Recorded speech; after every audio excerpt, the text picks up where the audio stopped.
had never shot anything like really romantic, and I was like, it's gonna be crazy. And then it's like, we are both horrible kissers. He can't hold me in the water. I have my period the day he's going down on me. I'm like, this isn't good.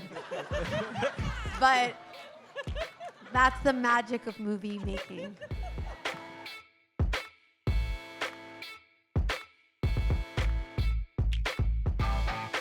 So this is a movie about how horrible dating is now. So walk us through the origin story of that idea. I know you and Molly conceived it together. Yeah, it was COVID 2020, and it started as all stories come from, which is a prompt from your agent. And she challenged me to come up with an idea that could shoot during COVID. And I came up with the seed of the idea like 10 minutes after that phone call. And Molly and I have been friends for many years, and we were in a COVID pod together. And I told her the idea, not quite sure what it was. And she connected to it immediately. And we spent the weekend developing the story in LA, and 5 years later we made it, and here we are. So a 5-year gap, of course. This is an independent film. We're here with Film Independent. What were some of the challenges in getting the film made, getting to that point where you could actually shoot it? Just, it's really hard to get financing for indie film, and it was COVID when it began, and obviously we kind of developed it with this idea that it would be so makeable. And honestly, I think we're both a little surprised that it took as long as it did, and had times where we had financing and then it fell through, and we also had a strike during these, the last 5 years. But really, when Logan signed on in January of last year, he was our missing piece, and it really took off when he joined the project. It really takes a man that's willing to be tied up, and support a female director. Truly, we're very grateful to him. The ultimate lesson of Oh Hi, I think. So Molly, walk us through those initial conversations. What excited you about the project? What ideas you brought to the table? It excited me to talk about how sad I was with my friend, and to put that into a piece and hopefully make other people feel seen by it. But I think, Sophie as a friend really helps me find the hope, and she always is pushing me, to think that I should never, force someone to like me. In life, that I need to have someone meet me on the bridge. So, to get to make a piece together that with that ethos, I felt very lucky to be a part of. And then, also, I kind of wanted to just explore, we just talk about a lot, are women mad, or are they driven mad? And I think, when Soph and I always say that, it's like when a man is looking for love, it's like hot and attractive, but when a woman is, it's desperate. So it was interesting to explore this.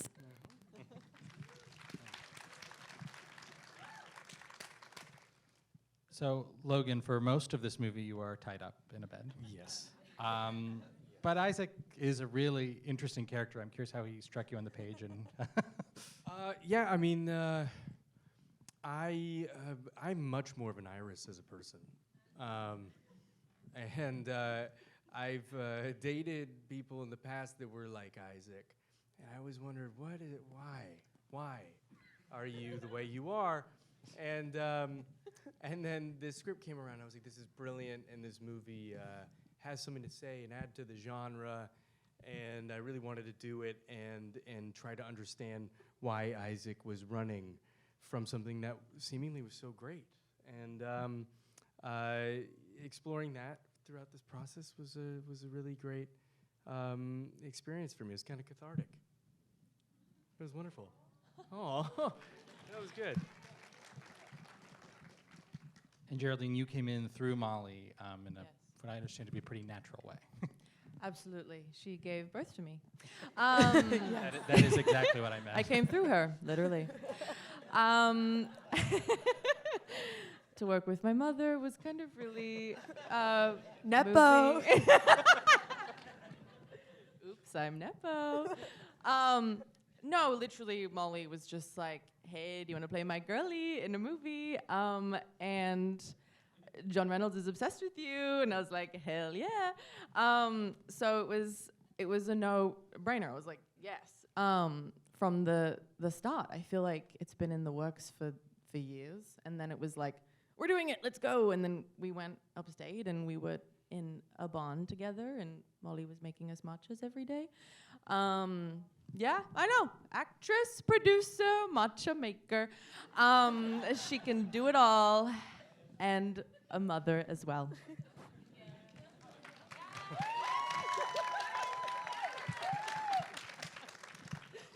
What was it like for all of you guys cooped up, living, from what I understand, to be very close to each other? How'd you get along?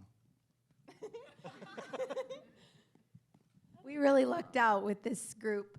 It was, we had no money, and we shot so quickly, and thank God we had such kind and wonderful actors. And I mean, Sophie and I looked at each other on the first day. We were like, I can't believe we're actually here and we've gotten real actors and Logan Lerman is tied to a bed. Like, this is fucking insane. This is really crazy. But yeah, and I think this job is really isolating, and it's a lot of times everyone goes to their trailer and no one really talks to each other. But this was lovely because we were all forced to talk to each other. Yeah, we didn't have to. We had a barn.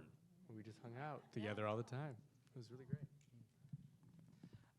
So let's talk a little bit about the way that this film opens and the way you introduce this relationship. I think we slowly gather how long they've been together, what this relationship means to each of them. How did you want to introduce this couple, and then how did you want to kind of deconstruct it?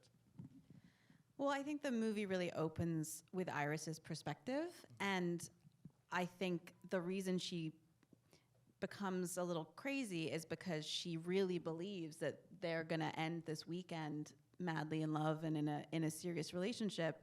And I think it was so important to have the first act feel really overwhelmingly romantic and idyllic, because if it wasn't that way, what is she fighting for? And what does she think it was, He made her scallops.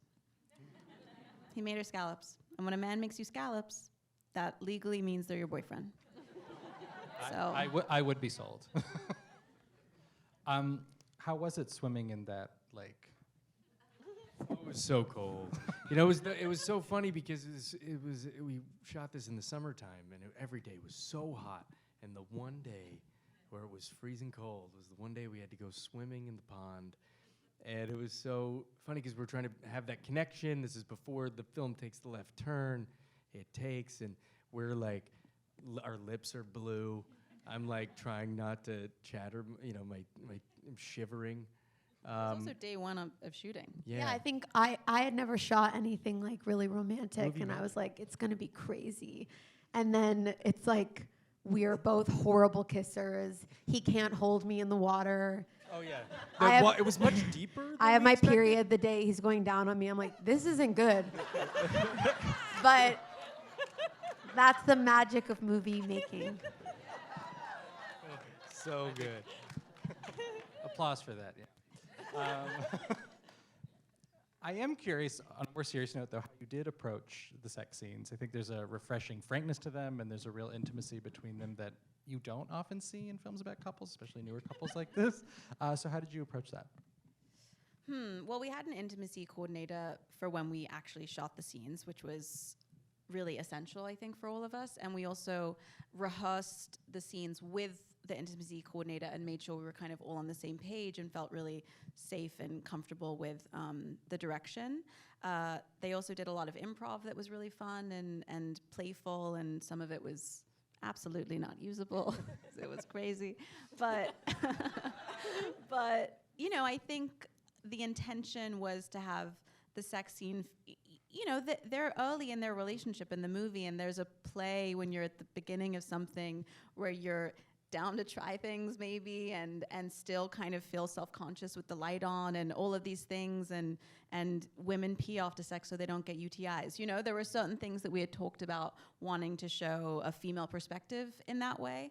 But yeah, I think the intimacy coordinator on set was really an essential part for you guys to feel comfortable, I think. Yeah, protected. I mean, she was, so great.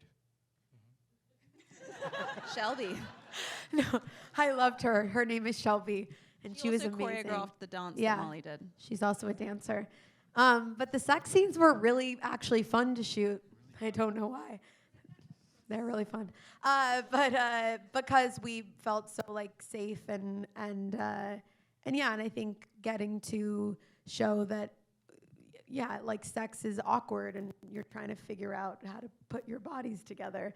And yeah, and Sophie directed them in such a great way, so it just showed, oh, this can actually be a wonderful experience. We unfortunately do not have John Reynolds here, but Geraldine, what was it like working with him and creating a dynamic that stood in a nice contrast, I suppose, to Iris and Isaac? He's a goddamn freak. And a sicko. He's actually training to be an intimacy coordinator as well. Yes. And that's why he's not here tonight. And that's, yes. He will be beautiful at that. He's, oh, I wish he was here. He's just the greatest, I think we can all agree. And he's so tall.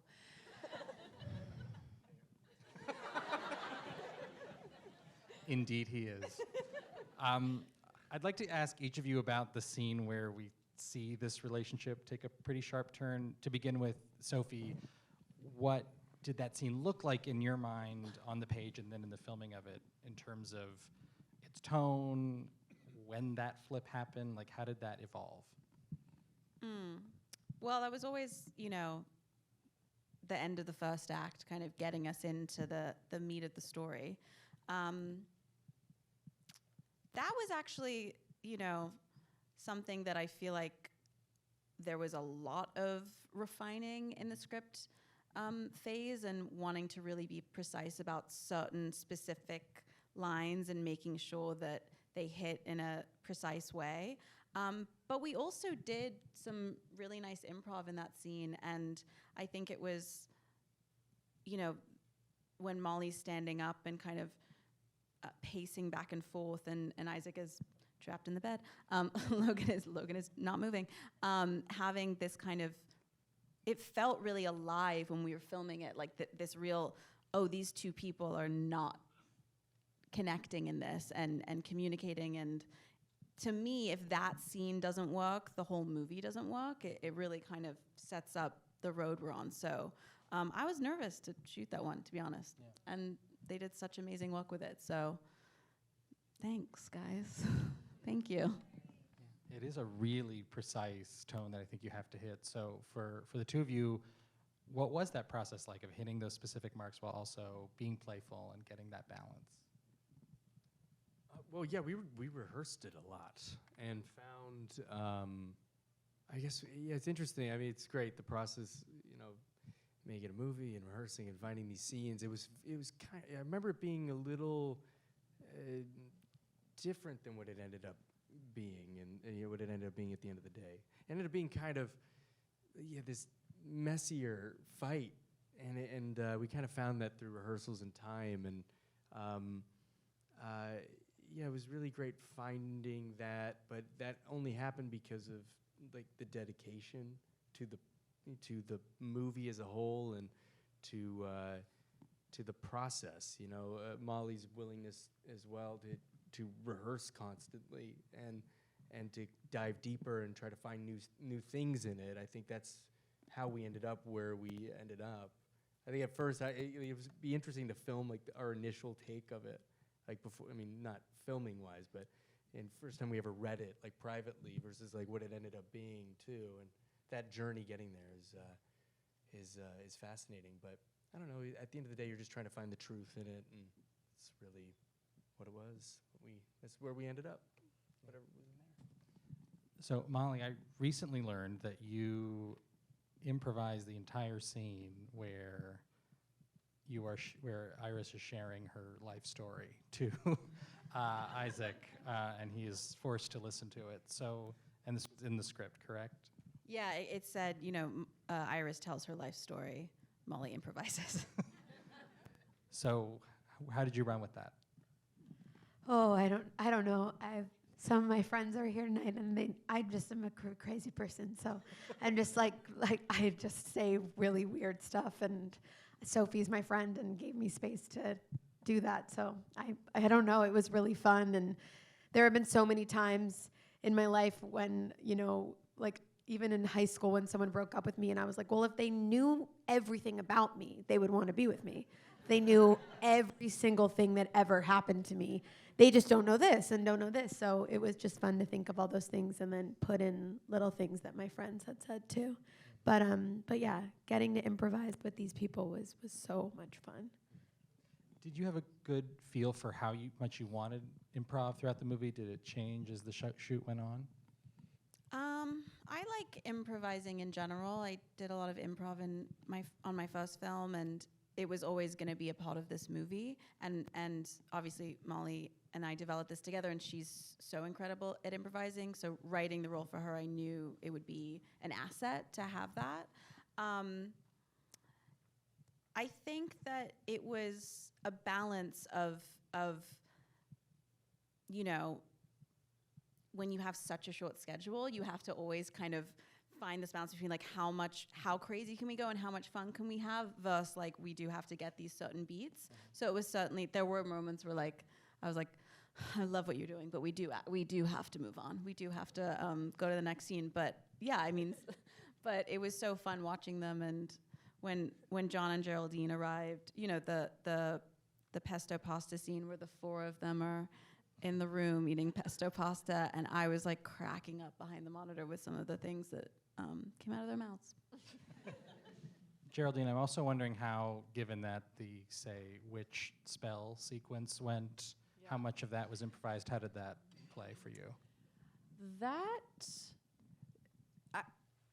Some of that we kind of just let the spirit take over, I feel. That's how it felt. It feels, yeah, and I think that translates. And we made a choice to get naked. No, that was in the script. But yeah, no, I think that felt very kind of within the realm of what Molly and I get up to. So we really were kind of in our element. And truly, I think, yeah, when we kind of connect, and that was like truly a spirit took over us. But that was so much fun. And my personal dream to kind of just be a witch out loud on screen. Part of me really wished it would work. Me too. Yeah. Different movie. Different movie. Maybe. Logan, coming from a more dramatic background, how did you find improving with these two, John? Oh, it was great. It was so much fun. No, I'm used to working on some heavy stuff where you can't really improvise and be silly, and it was a much more enjoyable experience making this movie than other projects I've worked on. And with these great like comedic minds, it was hard just to not laugh at like John Reynolds, his improv, and you guys. It was great. It was fun for me. I had a good time. Even while tied up to a bed the whole time. Yeah. Yeah. Maybe especially so. That part of the job was great. I got to go into work and hop into bed, right back into bed. It was fantastic. Beats running and fight scenes. We are at time, so just to close, Sophie, did you always know the kind of note you wanted to end the movie on? How did the final act take shape over time? Yeah, I think, ultimately, I want the movie to be entertaining and funny and joyful escapism. But if there's a moral of the story, it's really that you shouldn't have to convince anyone to like you. And I think Iris at the end learns that even though she really likes him and wants to be with him, if he doesn't want her, then he's not meant for her. So she lets him go in the ambulance to safety, to get help. He needs help. And I think, I think Isaac really, hopefully by the end, realizes that he needs to reflect a little and probably see a therapist. Lessons learned, hopefully. Well, we do have to make a quick exit. We'd appreciate you staying in your seats. But thank you all so much for coming out. Thank you all for Thank you Thank so you. much. Thanks for coming out.